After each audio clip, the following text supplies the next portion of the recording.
बचपन का वादा। राजस्थान की सुनहरी रेत पर बसे दो नामी परिवार, उदयपुरा के सिंह और जयपुरा के शेखावत, सदियों से अपनी दौलत, रुतबे और परंपराओं के लिए जाने जाते थे। इन्हीं परिवारों के मुखियाओं ने एक दिन एक ऐसा फैसला किया जिसने भविष्य की डोर को एक धागे से बांध दिया। जब राजकुमार सिंह, विवान, केवल 10 साल का था और राजकुमारी शेखावत, अहाना, 5 साल की नन्ही परी थी, तभी उनका बचपन में ही विवाह तय कर दिया गया। यह एक ऐसी परंपरा थी जो इन परिवारों में पीढ़ी दर पीढ़ी चली आ रही थी, एक अटूट बंधन का वादा। विवान, अपने उम्र से कहीं ज्यादा समझदार, एक तेज दिमाग वाला, शिक्षित और बेहद आकर्षक युवक था।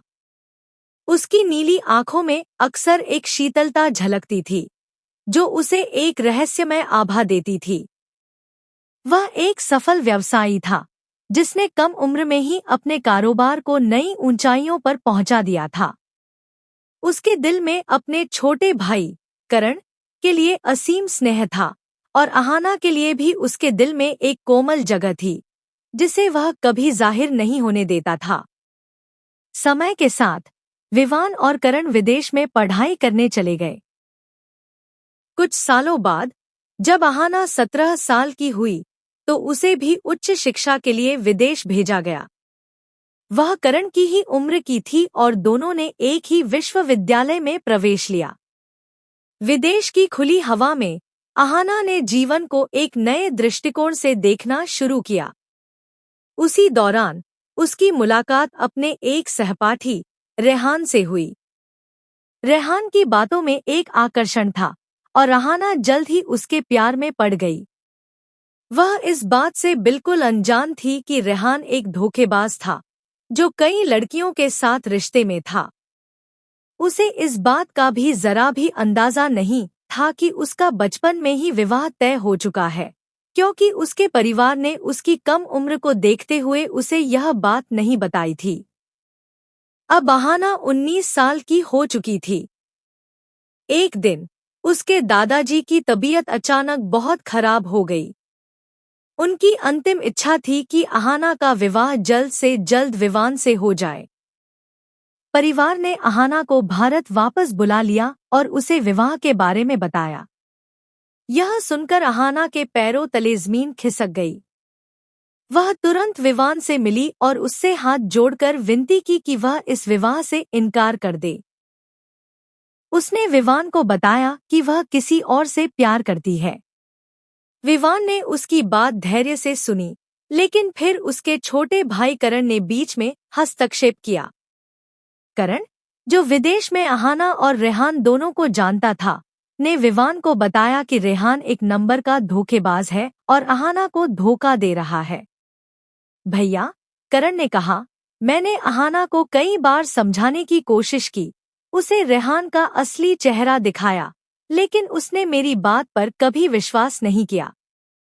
वह उसकी बातों में पूरी तरह फंस चुकी है। करण की बात सुनकर विवान के माथे पर चिंता की लकीरें उभर आईं। उसे अहाना से पहले से ही प्यार था और अब वह उसे उस धोखेबाज रेहान के चंगुल से बचाना चाहता था। विवान ने अहाना की विनती अनसुनी कर दी और विवाह से इनकार नहीं किया। परंपरा और परिवार के सम्मान की दुहाई देते हुए और अहाना की भलाई को ध्यान में रखते हुए उसने उससे शादी कर ली। शादी से पहले साथ रहना और दुख। दादाजी की बिगड़ती तबीयत के कारण परिवारों ने विवाह की तारीख तय कर दी, जो बहुत करीब थी। एक पुरानी परंपरा के अनुसार विवाह से कुछ दिन पहले दुल्हन को दूल्हे के घर आकर कुछ रस्में निभानी होती थी और परिवार से परिचित होना होता था। अहाना को सिंह हवेली में रहना पड़ा। यह उसके लिए एक अग्नि परीक्षा थी। वह इस शादी से नफरत करती थी और अब उसे उस आदमी के साथ एक ही छत के नीचे रहना था, जिसे वह अपनी बर्बादी का कारण मानती थी। शुरुआत में अहाना विवान से बेहद नफरत करती थी। उसे लगता था कि विवान ने उसकी जिंदगी बर्बाद कर दी है, उसके सपनों को कुचल दिया है। उसकी आंखों में हर समय एक अनकहा दुहक रहता था, जो एक खालीपन की तरह उसे घेरे हुए था। वह विवान से नजरें मिलाने से भी बचती थी, और उससे बात करना तो दूर, उसकी मौजूदगी भी उसे चुभती थी। परिवार में उत्सव का माहौल होने के बावजूद अहाना एक कोने में उदास बैठी रहती थी, अपने भविष्य के बारे में सोचकर रोती रहती थी। विवान को यह सब दिखाई देता था। उसकी शीतलता के पीछे एक गहरी चिंता छिपी थी। वह अहाना के दुहक को समझता था, जानता था कि उसका दिल टूट चुका है और उसे समय चाहिए था। उसने कभी अपनी तरफ से अहाना पर जोर नहीं डाला, बस धैर्य से इंतजार करता रहा, उसकी आंखों में उस नफरत को सहता रहा जो उसे हर पल महसूस होती थी। इस बीच करण और अहाना की दोस्ती और गहरी होती चली गई। वे दोनों ही विदेश में साथ पढ़े थे और उनकी रुचियां भी समान थी। करण अहाना की उदासी को करीब से देख रहा था।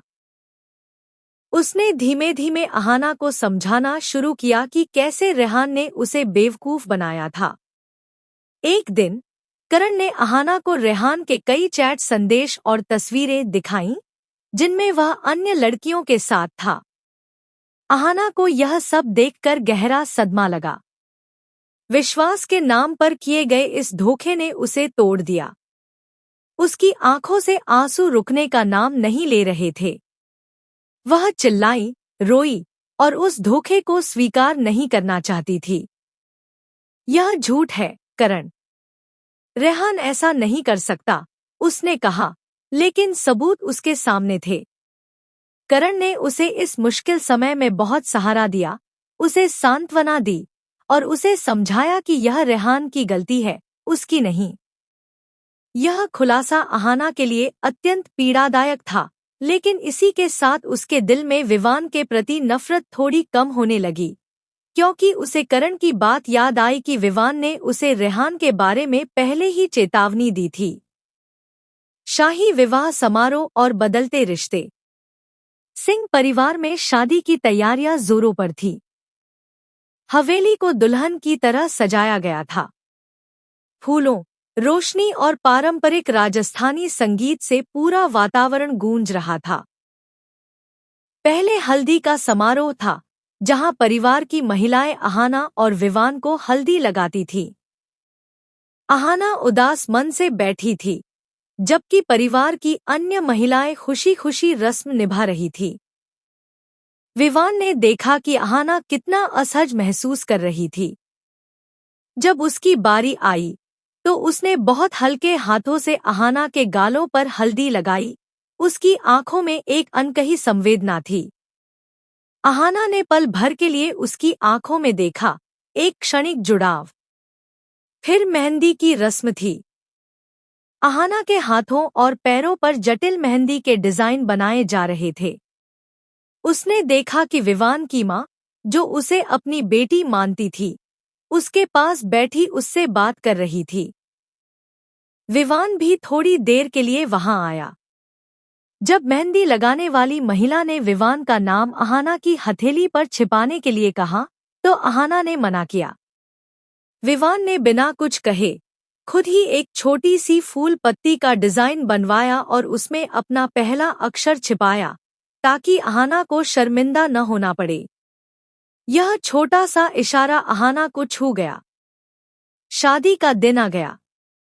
सिंह हवेली में शहनाई बज रही थी, ढोल नगाड़े गूंज रहे थे। विवान एक शाही शेरवानी में, सिर पर साफा पहने, घोड़े पर सवार होकर बारात लेकर आया। अहाना लाल जोड़े में सजी, किसी परी जैसी लग रही थी, लेकिन उसके दिल में उदासी थी। फेरों के दौरान, जब वे अग्नि के चारों ओर घूम रहे थे, विवान ने अहाना के हाथ को मजबूती से थाम रखा था, एक वादा जो उसने अपने मन में कर लिया था।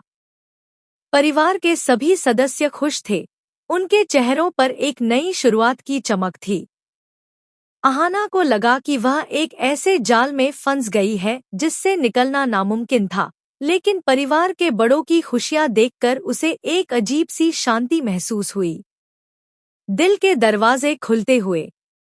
विवाह के कुछ दिन बाद जब अहाना थोड़ी शांत हुई तो विवान ने उसे परिवार के पुस्तकालय में बुलाया। यह एक विशाल कक्ष था जिसमें सदियों पुरानी किताबें और कलाकृतियां थीं। विवान ने उसे एक पुरानी राजस्थानी कहानी सुनाई जिसमें एक राजा अपनी रानी को पाने के लिए कैसा संघर्ष करता है। कहानी में छिपे संदेश को अहाना समझ गई। विवान उसे यह बताना चाहता था कि वह उसके लिए कितना मायने रखती है, भले ही वह उसे सीधे तौर पर न कहे। उसकी आवाज में एक अनकही भावना थी जिसने अहाना के दिल के एक कोने को छू लिया। एक शाम परिवार के बगीचे में एक छोटी सी संगीत संध्या का आयोजन किया गया। अहाना, जो बचपन से ही वीणा बजाने की शौकीन थी, हिचकिचाते हुए भी वीणा लेकर बैठी। विवान, जो पास ही खड़ा था, उसकी धुन सुनकर मंत्रमुग्ध हो गया। उसकी उंगलियां वीणा के तारों पर थिरक रही थी और उसकी धुन में एक अजीब सी शांति थी। जैसे ही अहाना ने अपनी वीणा बंद की, विवान उसके पास आया और धीरे से बोला, तुम्हारी संगीत आत्मा को छू जाता है अहाना। उसकी आंखों में प्रशंसा देखकर अहाना के गाल हल्के से गुलाबी हो गए। यह पहली बार था जब विवान ने उसकी किसी कला की इतनी खुले तौर पर प्रशंसा की थी। कुछ दिनों बाद विवान को अपने व्यापार के सिलसिले में एक दूरदराज के गांव जाना पड़ा। वह अकेला नहीं गया, बल्कि अहाना को भी अपने साथ ले गया, यह कहकर कि उसे कुछ स्थानीय कलाओं के बारे में जानना चाहिए। गांव की पगडंडियों पर चलते हुए विवान ने अहाना का हाथ थाम लिया जब वह एक ऊबड़-खाबड़ रास्ते पर थी। उसका स्पर्श हल्का था, लेकिन उसमें एक सुरक्षा की भावना थी। उन्होंने एक साथ गांव के बाजार का दौरा किया, जहां विवान ने अहाना को अपनी पसंद की छोटी-मोटी चीजें खरीदने दी। शाम को जब वे एक पहाड़ी की चोटी पर सूर्यास्त देखने गए, तो विवान ने एक शॉल निकालकर अहाना के कंधों पर डाल दी जब हवा ठंडी हो रही थी। उस पल अहाना को विवान की देखभाल महसूस हुई और उसकी ठंडी आभा के पीछे छिपी गर्मजोशी का एहसास हुआ। प्रेम की फुहार। विवान के परिवार में एक पुरानी हवेली थी जो एक शांत झील के किनारे थी। एक दिन विवान ने अहाना को वहां जाने का प्रस्ताव दिया। हवेली में उन्होंने पुराने चित्र देखे और पारिवारिक कहानियां सुनी। एक शाम झील के किनारे टहलते हुए विवान ने अहाना से उसके सपनों के बारे में पूछा। अहाना ने हिचकिचाते हुए अपने बचपन के सपनों के बारे में बताया कि वह एक आर्टिस्ट बनना चाहती थी। विवान ने ध्यान से सुना और फिर उसे एक खाली कैनवास और रंग दिए, उसे प्रोत्साहित करते हुए कहा कि वह अपने सपनों को पूरा करे। उसने धीरे से अहाना का हाथ थामा और उसके साथ झील के शांत पानी को देखा, जहां चांद की परछाई चमक रही थी। उस क्षण अहाना को लगा कि विवान उसे समझता है और उसकी इच्छाओं का सम्मान करता है। एक दिन अहाना को पता चला कि विवान को बुखार हो गया है। वह तुरंत उसके कमरे में गई। उसने देखा कि विवान अपने काम में व्यस्त था, भले ही उसकी तबीयत ठीक नहीं थी। अहाना ने बिना कुछ कहे उसके माथे पर हाथ रखा और महसूस किया कि उसे तेज बुखार है। उसने उसे आराम करने के लिए कहा और खुद उसके लिए काढ़ा बनाने चली गई। जब वह काढ़ा लेकर वापस आई, तो विवान ने उसे हैरानी से देखा। अहाना ने उसे काढ़ा पिलाया और उसके पास बैठकर उसका ख्याल रखा। एक नई शुरुआत। अहाना की देखभाल ने विवान को भीतर तक छू लिया था। जब अहाना उसके माथे पर गीली पट्टी रख रही थी, तो विवान ने धीरे से उसका हाथ पकड़ लिया। शुक्रिया, अहाना। उसकी आवाज में एक कोमलता थी जो अहाना ने पहले कभी नहीं सुनी थी। अहाना ने उसकी तरफ देखा और उसकी आंखों में पहली बार उसने अपने लिए एक अनकही भावना देखी, कृतज्ञता नहीं, बल्कि कुछ और गहरा। जैसे ही विवान का बुखार कम हुआ, अहाना कमरे से निकलने लगी लेकिन विवान ने उसका हाथ नहीं छोड़ा। उसने अहाना को अपनी तरफ खींचा और धीरे से उसे अपनी बाहों में भर लिया। अहाना पहले तो झिझकी, लेकिन फिर उसने खुद को उसके आगोश में पा लिया। विवान की बाहों में उसे एक अजीब सी शांति और सुरक्षा महसूस हुई। उसने अपना सिर विवान के कंधे पर रखा। विवान ने उसके बालों में अपनी उंगलियां फेरीं और धीरे से उसके माथे पर एक चुंबन अंकित कर दिया। मुझे माफ कर दो, अहाना, विवान ने फुसफुसाया। मैंने तुम्हें कभी बताया नहीं कि मैं तुम्हें कितना पसंद करता था, बचपन से ही। मुझे पता है कि यह तुम्हारे लिए मुश्किल था, लेकिन मैं तुम्हें उस धोखेबाज से बचाना चाहता था। उसकी आवाज में एक गहरा पश्चाताप और प्यार था। अहाना ने अपने आंसू पोंछे और विवान की तरफ देखा। उसकी आंखों में अब कोई नफरत नहीं थी, सिर्फ एक नई समझ और स्वीकृति थी।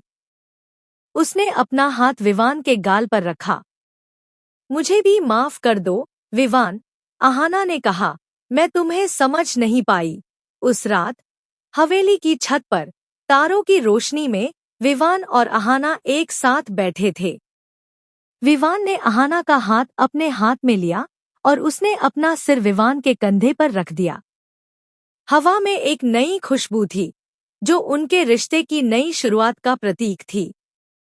विवान ने धीरे से अहाना के कानों में फुसफुसाया, मुझे पता है कि यह आसान नहीं रहा, लेकिन अब हम एक नई शुरुआत कर सकते हैं। अहाना ने मुस्कुराते हुए हामी भरी। उनके बीच की सारी गलतफहमियां और नफरत अब दूर हो चुकी थी। उस रात उन्होंने सिर्फ एक दूसरे की आंखों में देखा और उस गहरे प्रेम को महसूस किया जो इतने सालों से अनकहा था, एक ऐसा प्रेम जो अब जीवन भर उनके साथ रहने वाला था।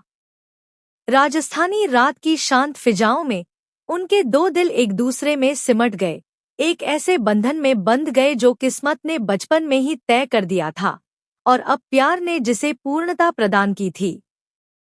तो कैसी लगी मेरी कहानी दोस्तों, मुझे कमेंट में जरूर बताइएगा। जब तक के लिए स्वस्थ रहे, खुश रहे। धन्यवाद दोस्त, thanks for watching. Please like and subscribe.